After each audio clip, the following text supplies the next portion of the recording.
ಕುರಿತಾದ ಮತ್ತಷ್ಟು interesting details ಅನ್ನ ಗಮನಿಸ್ತಾ ಹೋಗೋಣ. MB ಪಾಟೀಲ್ ಅವರ ಮನೆಗೆ ಡಾಕ್ಟರ್ ಜಿ ಪರಮೇಶ್ವರ್ ಅವರು ಭೇಟಿ ನೀಡಿದ್ರ ಹಿಂದಿನ ಉದ್ದೇಶ ಏನು ಕೇಳಿದ್ರೆ ಔಪಚಾರಿಕ ಇಲಾಖಾವಾರು ಚರ್ಚೆಗಳಿರುತ್ತೆ, ಸರ್ಕಾರದ ನಿಟ್ಟಿನಲ್ಲಿ ಕೈಗೊಳ್ಳಬೇಕಾದ ಅನೇಕ ವಿಚಾರಗಳ ಬಗ್ಗೆ ಮಾತುಕತೆಗಳಿರುತ್ತೆ. ಇದೇ ಉದ್ದೇಶಕ್ಕೆ ಭೇಟಿ ನೀಡಿದ್ದೆ ಸಿಂಪಲ್ ಆಗಿ ಹೇಳ್ಬೋದು ಪರಮೇಶ್ವರ್ ಅವರು. ಆದರೆ ಅಸಲಿ ಉದ್ದೇಶ ಏನು ಅನ್ನೋದು ಸದ್ಯಕ್ಕಿರುವ ಕುತೂಹಲ.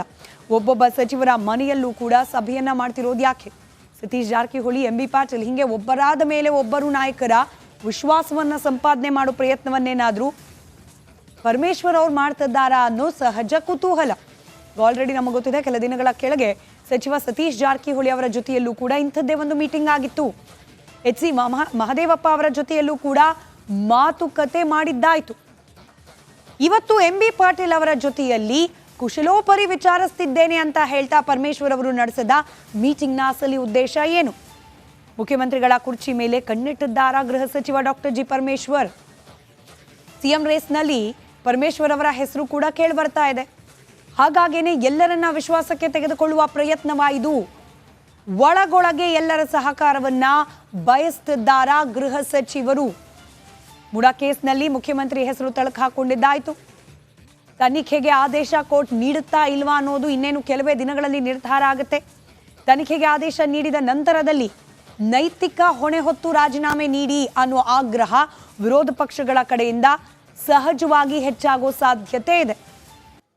ಯಡಿಯೂರಪ್ಪನವರ ಪ್ರಕರಣವನ್ನು ಉದಾಹರಣೆಯಾಗಿ ಕೊಟ್ಟು ಯಡಿಯೂರಪ್ಪನವ್ರ ಮೇಲೆ ಆರೋಪ ಬಂತು, ಮುಖ್ಯಮಂತ್ರಿ ಪೋಸ್ಟ್ನಿಂದ ಕೆಳಗಿಳಿದ್ರು, ನೀವು ಹಾಗೆ ಮಾಡಿ ತನಿಖೆಯನ್ನ ಎದುರಿಸಿ ಅಂತ ಹೇಳಿ ಏನಾದರೂ ವಿರೋಧ ಪಕ್ಷದವರು ಡಿಮಾಂಡ್ ಇಟ್ಟರೆ ಕಾಂಗ್ರೆಸ್ ಹೈಕಮಾಂಡ್ ಯಾವ ರೀತಿ ನಿರ್ಧಾರಕ್ಕೆ ಬರುತ್ತೆ ಪ್ರಶ್ನೆ ಇದ್ದೇ ಇದೆ. ಯಾವಾಗ ಮೂಡಾ ವಿಚಾರದಲ್ಲಿ ಮುಖ್ಯಮಂತ್ರಿಗಳಿಗೆ ಕಾನೂನಾತ್ಮಕ ಉರುಳು ಜಾಸ್ತಿ ಆಗ್ತಾ ಹೋಯ್ತೋ ಆಗಿನಿಂದಲೂ ಕೂಡ ಒಳಗೊಳಗೆ ಸಿಎಂ ಕುರ್ಚಿಗಾಗಿ ಫೈಟ್ ಮುಂದುವರೆದಿದೆ. DK ಶಿವಕುಮಾರ್ ಅವರ ಜೊತೆಯಲ್ಲಿ ಪರಮೇಶ್ವರ್, ಸತೀಶ್ ಜಾರಕಿಹೊಳಿ ಹೆಸರು ಕೂಡ ಮುನ್ನೆಲೆಗೆ ಬರ್ತಾ ಇದೆ. 2 ಬಾರಿ ಪರಮೇಶ್ವರ್ ಅವರನ್ನ ಕರೆಸ್ಕೊಂಡು ಮಾತನಾಡಿದ್ದಾರೆ ರಾಹುಲ್ ಗಾಂಧಿ. ಇದು ಪರಮೇಶ್ವರ್ ಅವರ ಸ್ವಪ್ರಯತ್ನವ ಅಥವಾ ಹೈಕಮಾಂಡ್ನ ನಿರ್ದೇಶನನ? ಅದ್ರ ಬಗ್ಗೆ ಕೂಡ ಇದೆ ಕುತೂಹಲ. ಡಾಕ್ಟರ್ ಜಿ ಪರಮೇಶ್ವರ್ ಅವರಿಗೆ ಹೈಕಮಾಂಡ್ ಏನಾದರೂ ಭರವಸೆ ನೀಡಿದ್ಯಾ? ಪರಮೇಶ್ವರ್ ಅವರೇ ರೆಡಿ ಇರಿ, ನಾಳೆ ದಿನ ನಿಮ್ಮ ಪಾಲಿಗೂ ಅವಕಾಶ ಬಂದರೂ ಬರಬಹುದು ಅನ್ನೋ ರೀತಿಯ ಸೂಚನೆಗಳೇನಾದರೂ ಕೊಟ್ಟಿದ್ದಾರಾ ಅನ್ನೋ ಕುತೂಹಲ ಇದೆ. ಸಿದ್ದರಾಮಯ್ಯ ರಾಜೀನಾಮೆ ಕೊಡಬೇಕಾದ ಅನಿವಾರ್ಯತೆ ಎದುರಾದರೆ ಪರಮೇಶ್ವರ್ ಅವರು ರೆಡಿ ಇರಿ ಅಂತ ಹೇಳಿ ಹೈಕಮಾಂಡ್ನಿಂದ ಸೂಚನೆ ತಂದಿದ್ದಾರಾ ಅನ್ನೋ ಸಹಜ ಕುತೂಹಲ. ಕಾಂಗ್ರೆಸ್ನಲ್ಲಿ ಆಗ್ತಾ ಇರುವ ಬೆಳವಣಿಗೆಗಳು ಸದ್ಯಕ್ಕೆ ನಿಲ್ಲೋ ಲಕ್ಷಣ ಇಲ್ಲ. ಕಾದ್ ನೋಡೋಣ ಯಾವೆಲ್ಲ ರೀತಿಯ ಬೆಳವಣಿಗೆಗಳು ಕಾಂಗ್ರೆಸ್ನ ಪಾಳೆಯದಲ್ಲಾಗತ್ತೆ ಅಂತ ಹೇಳಿ. ಪಕ್ಕ ಪಾಲಿಟಿಕ್ಸ್ನಲ್ಲಿ ಈಗೊಂದು ಬ್ರೇಕ್.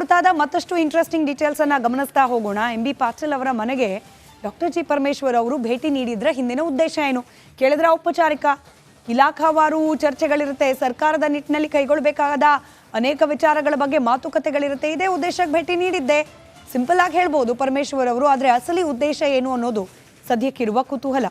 ಒಬ್ಬೊಬ್ಬ ಸಚಿವರ ಮನೆಯಲ್ಲೂ ಕೂಡ ಸಭೆಯನ್ನ ಮಾಡ್ತಿರೋದು ಯಾಕೆ? ಸತೀಶ್ ಜಾರಕಿಹೊಳಿ, MB ಪಾಟೀಲ್ ಹಿಂಗೆ ಒಬ್ಬರಾದ ಮೇಲೆ ಒಬ್ಬರು ನಾಯಕರ ವಿಶ್ವಾಸವನ್ನ ಸಂಪಾದನೆ ಮಾಡೋ ಪ್ರಯತ್ನವನ್ನೇನಾದ್ರೂ ಪರಮೇಶ್ವರ್ ಅವ್ರು ಮಾಡ್ತಿದ್ದಾರಾ ಅನ್ನೋ ಸಹಜ ಕುತೂಹಲ. ಆಲ್ರೆಡಿ ನಮಗೆ ಗೊತ್ತಿದೆ, ಕೆಲ ದಿನಗಳ ಕೆಳಗೆ ಸಚಿವ ಸತೀಶ್ ಜಾರಕಿಹೊಳಿ ಅವರ ಜೊತೆಯಲ್ಲೂ ಕೂಡ ಇಂಥದ್ದೇ ಒಂದು ಮೀಟಿಂಗ್ ಆಗಿತ್ತು. HC ಮಹದೇವಪ್ಪ ಅವರ ಜೊತೆಯಲ್ಲೂ ಕೂಡ ಮಾತುಕತೆ ಮಾಡಿದ್ದಾಯ್ತು. ಇವತ್ತು MB ಪಾಟೀಲ್ ಅವರ ಜೊತೆಯಲ್ಲಿ ಕುಶಲೋಪರಿ ವಿಚಾರಿಸ್ತಿದ್ದೇನೆ ಅಂತ ಹೇಳ್ತಾ ಪರಮೇಶ್ವರ್ ಅವರು ನಡೆಸಿದ ಮೀಟಿಂಗ್ನ ಅಸಲಿ ಉದ್ದೇಶ ಏನು? ಮುಖ್ಯಮಂತ್ರಿಗಳ ಕುರ್ಚಿ ಮೇಲೆ ಕಣ್ಣಿಟ್ಟಿದ್ದಾರಾ ಗೃಹ ಸಚಿವ ಡಾಕ್ಟರ್ ಜಿ ಪರಮೇಶ್ವರ್? ಸಿಎಂ ರೇಸ್ನಲ್ಲಿ ಪರಮೇಶ್ವರ್ ಅವರ ಹೆಸರು ಕೂಡ ಕೇಳಿ ಬರ್ತಾ ಇದೆ. ಹಾಗಾಗೇನೆ ಎಲ್ಲರನ್ನ ವಿಶ್ವಾಸಕ್ಕೆ ತೆಗೆದುಕೊಳ್ಳುವ ಪ್ರಯತ್ನವಾ ಇದು? ಒಳಗೊಳಗೆ ಎಲ್ಲರ ಸಹಕಾರವನ್ನ ಬಯಸ್ತಿದ್ದಾರಾ ಗೃಹ ಸಚಿವರು? ಮುಡಾ ಕೇಸ್ನಲ್ಲಿ ಮುಖ್ಯಮಂತ್ರಿ ಹೆಸರು ತಳಕು ಹಾಕೊಂಡಿದ್ದಾಯ್ತು. ತನಿಖೆಗೆ ಆದೇಶ ಕೋರ್ಟ್ ನೀಡುತ್ತಾ ಇಲ್ವಾ ಅನ್ನೋದು ಇನ್ನೇನು ಕೆಲವೇ ದಿನಗಳಲ್ಲಿ ನಿರ್ಧಾರ ಆಗುತ್ತೆ. ತನಿಖೆಗೆ ಆದೇಶ ನೀಡಿದ ನಂತರದಲ್ಲಿ ನೈತಿಕ ಹೊಣೆ ಹೊತ್ತು ರಾಜೀನಾಮೆ ನೀಡಿ ಅನ್ನೋ ಆಗ್ರಹ ವಿರೋಧ ಪಕ್ಷಗಳ ಕಡೆಯಿಂದ ಸಹಜವಾಗಿ ಹೆಚ್ಚಾಗೋ ಸಾಧ್ಯತೆ ಇದೆ. ಯಡಿಯೂರಪ್ಪನವರ ಪ್ರಕರಣವನ್ನು ಉದಾಹರಣೆಯಾಗಿ ಕೊಟ್ಟು ಯಡಿಯೂರಪ್ಪನವ್ರ ಮೇಲೆ ಆರೋಪ ಬಂತು, ಮುಖ್ಯಮಂತ್ರಿ ಪೋಸ್ಟ್ನಿಂದ ಕೆಳಗಿಳಿದ್ರು, ನೀವು ಹಾಗೆ ಮಾಡಿ ತನಿಖೆಯನ್ನ ಎದುರಿಸಿ ಅಂತ ಹೇಳಿ ಏನಾದರೂ ವಿರೋಧ ಪಕ್ಷದವರು ಡಿಮಾಂಡ್ ಇಟ್ಟರೆ ಕಾಂಗ್ರೆಸ್ ಹೈಕಮಾಂಡ್ ಯಾವ ರೀತಿ ನಿರ್ಧಾರಕ್ಕೆ ಬರುತ್ತೆ ಪ್ರಶ್ನೆ ಇದ್ದೇ ಇದೆ. ಯಾವಾಗ ಮೂಡಾ ವಿಚಾರದಲ್ಲಿ ಮುಖ್ಯಮಂತ್ರಿಗಳಿಗೆ ಕಾನೂನಾತ್ಮಕ ಉರುಳು ಜಾಸ್ತಿ ಆಗ್ತಾ ಹೋಯ್ತೋ ಆಗಿನಿಂದಲೂ ಕೂಡ ಒಳಗೊಳಗೆ ಸಿಎಂ ಕುರ್ಚಿಗಾಗಿ ಫೈಟ್ ಮುಂದುವರೆದಿದೆ. DK ಶಿವಕುಮಾರ್ ಅವರ ಜೊತೆಯಲ್ಲಿ ಪರಮೇಶ್ವರ್ ಸತೀಶ್ ಜಾರಕಿಹೊಳಿ ಹೆಸರು ಕೂಡ ಮುನ್ನೆಲೆಗೆ ಬರ್ತಾ ಇದೆ. 2 ಬಾರಿ ಪರಮೇಶ್ವರ್ ಅವರನ್ನ ಕರೆಸ್ಕೊಂಡು ಮಾತನಾಡಿದ್ದಾರೆ ರಾಹುಲ್ ಗಾಂಧಿ. ಇದು ಪರಮೇಶ್ವರ್ ಅವರ ಸ್ವಪ್ರಯತ್ನವ ಅಥವಾ ಹೈಕಮಾಂಡ್ನ ನಿರ್ದೇಶನನ, ಅದ್ರ ಬಗ್ಗೆ ಕೂಡ ಇದೆ ಕುತೂಹಲ. ಡಾಕ್ಟರ್ ಜಿ ಪರಮೇಶ್ವರ್ ಅವರಿಗೆ ಹೈಕಮಾಂಡ್ ಏನಾದರೂ ಭರವಸೆ ನೀಡಿದ್ಯಾ? ಪರಮೇಶ್ವರ್ ಅವರೇ ರೆಡಿ ಇರಿ, ನಾಳೆ ದಿನ ನಿಮ್ಮ ಪಾಲಿಗೂ ಅವಕಾಶ ಬಂದರೂ ಬರಬಹುದು ಅನ್ನೋ ರೀತಿಯ ಸೂಚನೆಗಳೇನಾದರೂ ಕೊಟ್ಟಿದ್ದಾರಾ ಅನ್ನೋ ಕುತೂಹಲ ಇದೆ. ಸಿದ್ದರಾಮಯ್ಯ ರಾಜೀನಾಮೆ ಕೊಡಬೇಕಾದ ಅನಿವಾರ್ಯತೆ ಎದುರಾದರೆ ಪರಮೇಶ್ವರ್ ಅವರು ರೆಡಿ ಇರಿ ಅಂತ ಹೇಳಿ ಹೈಕಮಾಂಡ್ನಿಂದ ಸೂಚನೆ ತಂದಿದ್ದಾರಾ ಅನ್ನೋ ಸಹಜ ಕುತೂಹಲ. ಕಾಂಗ್ರೆಸ್ನಲ್ಲಿ ಆಗ್ತಾ ಇರುವ ಬೆಳವಣಿಗೆಗಳು ಸದ್ಯಕ್ಕೆ ನಿಲ್ಲೋ ಲಕ್ಷಣ ಇಲ್ಲ. ಕಾದ್ ನೋಡೋಣ ಯಾವೆಲ್ಲ ರೀತಿಯ ಬೆಳವಣಿಗೆಗಳು ಕಾಂಗ್ರೆಸ್ನ ಪಾಳ್ಯದಲ್ಲಾಗತ್ತೆ ಅಂತ ಹೇಳಿ. ಪಕ್ಕ ಪಾಲಿಟಿಕ್ಸ್ನಲ್ಲಿ ಈಗೊಂದು ಬ್ರೇಕ್ ಆದ ಮತ್ತಷ್ಟು ಇಂಟ್ರೆಸ್ಟಿಂಗ್ ಡೀಟೇಲ್ಸ್ ಅನ್ನ ಗಮನಿಸ್ತಾ ಹೋಗೋಣ. MB ಪಾಟೀಲ್ ಅವರ ಮನೆಗೆ ಡಾಕ್ಟರ್ ಜಿ ಪರಮೇಶ್ವರ್ ಅವರು ಭೇಟಿ ನೀಡಿದ್ರೆ ಹಿಂದಿನ ಉದ್ದೇಶ ಏನು ಕೇಳಿದ್ರೆ, ಔಪಚಾರಿಕ ಇಲಾಖಾವಾರು ಚರ್ಚೆಗಳಿರುತ್ತೆ, ಸರ್ಕಾರದ ನಿಟ್ಟಿನಲ್ಲಿ ಕೈಗೊಳ್ಳಬೇಕಾದ ಅನೇಕ ವಿಚಾರಗಳ ಬಗ್ಗೆ ಮಾತುಕತೆಗಳಿರುತ್ತೆ. ಇದೇ ಉದ್ದೇಶಕ್ಕೆ ಭೇಟಿ ನೀಡಿದ್ದೆ, ಸಿಂಪಲ್ ಆಗಿ ಹೇಳ್ಬೋದು ಪರಮೇಶ್ವರ್ ಅವರು. ಆದರೆ ಅಸಲಿ ಉದ್ದೇಶ ಏನು ಅನ್ನೋದು ಸದ್ಯಕ್ಕಿರುವ ಕುತೂಹಲ. ಒಬ್ಬೊಬ್ಬ ಸಚಿವರ ಮನೆಯಲ್ಲೂ ಕೂಡ ಸಭೆಯನ್ನ ಮಾಡ್ತಿರೋದು ಯಾಕೆ? ಸತೀಶ್ ಜಾರಕಿಹೊಳಿ, MB ಪಾಟೀಲ್ ಹಿಂಗೆ ಒಬ್ಬರಾದ ಮೇಲೆ ಒಬ್ಬರು ನಾಯಕರ ವಿಶ್ವಾಸವನ್ನ ಸಂಪಾದನೆ ಮಾಡೋ ಪ್ರಯತ್ನವನ್ನೇನಾದ್ರೂ ಪರಮೇಶ್ವರ್ ಅವ್ರು ಮಾಡ್ತಿದ್ದಾರಾ ಅನ್ನೋ ಸಹಜ ಕುತೂಹಲ. ಆಲ್ರೆಡಿ ನಮಗೆ ಗೊತ್ತಿದೆ, ಕೆಲ ದಿನಗಳ ಕೆಳಗೆ ಸಚಿವ ಸತೀಶ್ ಜಾರಕಿಹೊಳಿ ಅವರ ಜೊತೆಯಲ್ಲೂ ಕೂಡ ಇಂಥದ್ದೇ ಒಂದು ಮೀಟಿಂಗ್ ಆಗಿತ್ತು. HC ಮಹದೇವಪ್ಪ ಅವರ ಜೊತೆಯಲ್ಲೂ ಕೂಡ ಮಾತುಕತೆ ಮಾಡಿದ್ದಾಯ್ತು. ಇವತ್ತು MB ಪಾಟೀಲ್ ಅವರ ಜೊತೆಯಲ್ಲಿ ಕುಶಲೋಪರಿ ವಿಚಾರಿಸ್ತಿದ್ದೇನೆ ಅಂತ ಹೇಳ್ತಾ ಪರಮೇಶ್ವರ್ ಅವರು ನಡೆಸಿದ ಮೀಟಿಂಗ್ನ ಅಸಲಿ ಉದ್ದೇಶ ಏನು? ಮುಖ್ಯಮಂತ್ರಿಗಳ ಕುರ್ಚಿ ಮೇಲೆ ಕಣ್ಣಿಟ್ಟಿದ್ದಾರಾ ಗೃಹ ಸಚಿವ ಡಾಕ್ಟರ್ ಜಿ ಪರಮೇಶ್ವರ್? ಸಿಎಂ ರೇಸ್ನಲ್ಲಿ ಪರಮೇಶ್ವರ್ ಅವರ ಹೆಸರು ಕೂಡ ಕೇಳಿ ಬರ್ತಾ ಇದೆ. ಹಾಗಾಗೇನೆ ಎಲ್ಲರನ್ನ ವಿಶ್ವಾಸಕ್ಕೆ ತೆಗೆದುಕೊಳ್ಳುವ ಪ್ರಯತ್ನವ ಇದು?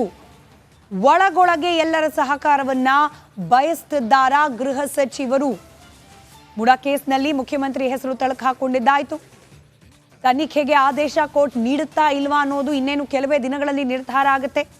ತನಿಖೆಗೆ ಆದೇಶ ನೀಡಿದ ನಂತರದಲ್ಲಿ ನೈತಿಕ ಹೊಣೆ ಹೊತ್ತು ರಾಜೀನಾಮೆ ನೀಡಿ ಅನ್ನೋ ಆಗ್ರಹ ವಿರೋಧ ಪಕ್ಷಗಳ ಕಡೆಯಿಂದ ಸಹಜವಾಗಿ ಹೆಚ್ಚಾಗೋ ಸಾಧ್ಯತೆ ಇದೆ. ಯಡಿಯೂರಪ್ಪನವರ ಪ್ರಕರಣವನ್ನು ಉದಾಹರಣೆಯಾಗಿ ಕೊಟ್ಟು ಯಡಿಯೂರಪ್ಪನವ್ರ ಮೇಲೆ ಆರೋಪ ಬಂತು, ಮುಖ್ಯಮಂತ್ರಿ ಪೋಸ್ಟ್ನಿಂದ ಕೆಳಗಿಳಿದ್ರು, ನೀವು ಹಾಗೆ ಮಾಡಿ ತನಿಖೆಯನ್ನ ಎದುರಿಸಿ ಅಂತ ಹೇಳಿ ಏನಾದರೂ ವಿರೋಧ ಪಕ್ಷದವರು ಡಿಮಾಂಡ್ ಇಟ್ಟರೆ ಕಾಂಗ್ರೆಸ್ ಹೈಕಮಾಂಡ್ ಯಾವ ರೀತಿ ನಿರ್ಧಾರಕ್ಕೆ ಬರುತ್ತೆ ಪ್ರಶ್ನೆ ಇದ್ದೇ ಇದೆ. ಯಾವಾಗ ಮೂಡಾ ವಿಚಾರದಲ್ಲಿ ಮುಖ್ಯಮಂತ್ರಿಗಳಿಗೆ ಕಾನೂನಾತ್ಮಕ ಉರುಳು ಜಾಸ್ತಿ ಆಗ್ತಾ ಹೋಯ್ತೋ ಆಗಿನಿಂದಲೂ ಕೂಡ ಒಳಗೊಳಗೆ ಸಿಎಂ ಕುರ್ಚಿಗಾಗಿ ಫೈಟ್ ಮುಂದುವರೆದಿದೆ. DK ಶಿವಕುಮಾರ್ ಅವರ ಜೊತೆಯಲ್ಲಿ ಪರಮೇಶ್ವರ್ ಸತೀಶ್ ಜಾರಕಿಹೊಳಿ ಹೆಸರು ಕೂಡ ಮುನ್ನೆಲೆಗೆ ಬರ್ತಾ ಇದೆ. 2 ಬಾರಿ ಪರಮೇಶ್ವರ್ ಅವರನ್ನ ಕರೆಸ್ಕೊಂಡು ಮಾತನಾಡಿದ್ದಾರೆ ರಾಹುಲ್ ಗಾಂಧಿ. ಇದು ಪರಮೇಶ್ವರ್ ಅವರ ಸ್ವಪ್ರಯತ್ನವ ಅಥವಾ ಹೈಕಮಾಂಡ್ನ ನಿರ್ದೇಶನನ, ಅದ್ರ ಬಗ್ಗೆ ಕೂಡ ಇದೆ ಕುತೂಹಲ. ಡಾಕ್ಟರ್ ಜಿ ಪರಮೇಶ್ವರ್ ಅವರಿಗೆ ಹೈಕಮಾಂಡ್ ಏನಾದರೂ ಭರವಸೆ ನೀಡಿದ್ಯಾ? ಪರಮೇಶ್ವರ್ ಅವರೇ ರೆಡಿ ಇರಿ, ನಾಳೆ ದಿನ ನಿಮ್ಮ ಪಾಲಿಗೂ ಅವಕಾಶ ಬಂದರೂ ಬರಬಹುದು ಅನ್ನೋ ರೀತಿಯ ಸೂಚನೆಗಳೇನಾದರೂ ಕೊಟ್ಟಿದ್ದಾರಾ ಅನ್ನೋ ಕುತೂಹಲ ಇದೆ.